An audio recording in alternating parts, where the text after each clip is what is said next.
في بداية العشرينات في مصر وبعد انتهاء الحرب العالمية الأولى ضرب المجتمع المصري بالكامل موجة عنيفة من انتشار المخدرات، ومش المخدرات التقليدية اللي المجتمع كان متعود عليها وعارفها وقتها زي الحشيش مثلا، لا، أنواع جديدة ما كانتش معروفة ولا منتشرة في أوساط المجتمع زي الكوكايين والأفيون. والانتشار العنيف ده كان سببه إن الحدود المصرية والموانئ ما كانش عليها رقابة مشددة، فتحولت البلد لمرتع لتجار المخدرات. وزي ما ذكر في التقرير النادر لمكتب المخابرات المركزية للمخدرات في القاهرة سنة 1932، واللي كان مشرف عليه الضابط البريطاني الشهير الكولونيل راسل، واللي كان وقتها رئيس مكتب مكافحة المخدرات في مصر. وفي التقرير ده ذكر أسماء بعض عصابات المخدرات المصرية اللي كانت منخرطة ومتورطة في عمليات التهريب، زي عصابة السويسي اللي كان رئيسها محمد عبد الرحمن السويسي وعبد الله خليل سلمان الشامي، واللي اتقبض عليهم واتسجنوا وهم بيهربوا المخدرات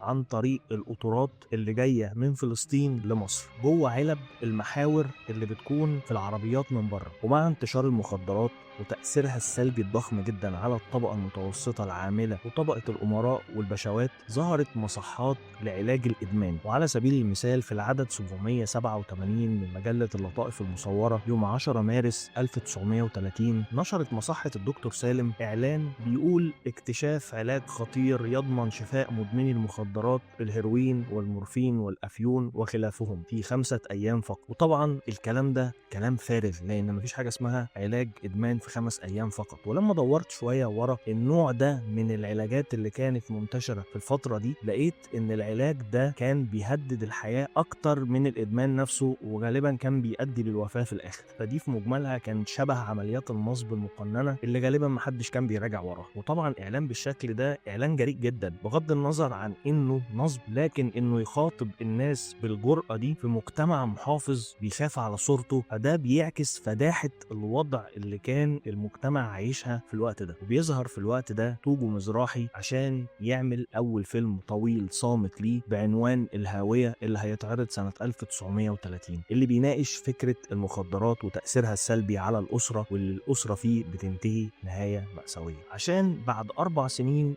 يعيد طرح الفيلم مرة تانية بعد ما بيضيف عليه شريط صوت وبيسمي الفيلم كوكايين. ولما نيجي نبص على تاريخ توجو مزراحي كواحد من المؤثرين المباشرين في صناعة السينما المصرية في بداياتها، هنلاقي ان الراجل ده منتمي لأسرة مصرية من أصول إيطالية يهودية، وكان ليهم باع كبير جدا في صناعة القطن في الوقت ده، عيلة تجار بالمعنى الحرفي. وتوجو من وهو صغير مضروب بالفن، لكن عيلته ما كانتش بتحبذ قوي فكرة ان هو ينخرط في الأوساط الفنية، وبعتوه فرنسا عشان يكمل دراسته هناك ويرجع يدير شغل العيلة. وهو هناك في بداية العشرينات بيروح لشركة جومون السينمائية اللي اتكلمنا عنها في حلقة عزيزة أمير، وبيبدأ يشوف الصناعة دي بتحصل ازاي، بيبدأ يتأثر ويندمج مع صناعة السينما بشكل عام. لكن عشان الموضوع ما كانش بالبساطة دي انه يقدر يحترفه وانه يسيب شغل العيلة ويجري ورا الفن حلمه وشغفه، استنى فترة طويلة لحد ما رجع مصر. وفي 1929 صارح عيلته انه عايز يعمل شركة انتاج ويدخل عالم الفن من خلال الاخراج